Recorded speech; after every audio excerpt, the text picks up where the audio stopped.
আসলে চরমনিওয়ালারা কারোর বিরুদ্ধে নয়। আমাদের শাইখ মোর্শেদ নব্বরাল্লাহ আমার কথা বলেছেন, স্পষ্ট বলেছেন, আমরা তার ওই কথার উপর আজও আছি। তিনি স্পষ্ট বলেছেন, হে আওয়ামী লীগ, হে বিএনপি, তোমরা যদি ইসলামী হুকুমাত কায়েম করো, আমরা তোমাদের গোলাম হয়ে থাকবো।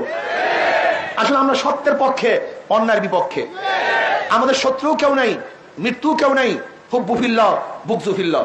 আমরা মহাব্বত করি আল্লাহর জন্য, ঘৃণাও করি আল্লাহর জন্য। আমরা ঘৃণাও করি আল্লাহর জন্য, মহাব্বতও করি আল্লাহর জন্য। বিশ্বাস করবেন না, আমাদের স্থায়ী কোনো শত্রু নেই, স্থায়ী কোনো শত্রু নেই।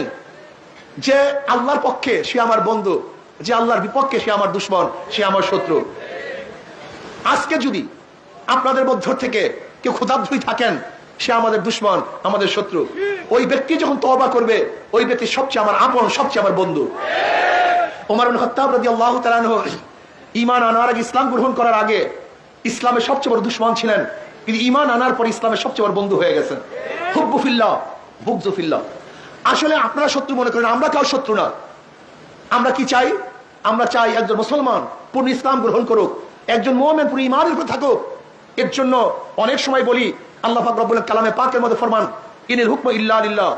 সৃষ্টি যার, আইন তার। জোরে বলেন, সৃষ্টি যার, সৃষ্টি যার, স্রষ্টা আমার আল্লাহ। সৃষ্টি করছেন আমাদেরকে, সে আল্লাহর আইন চলবে না, এইটা মানা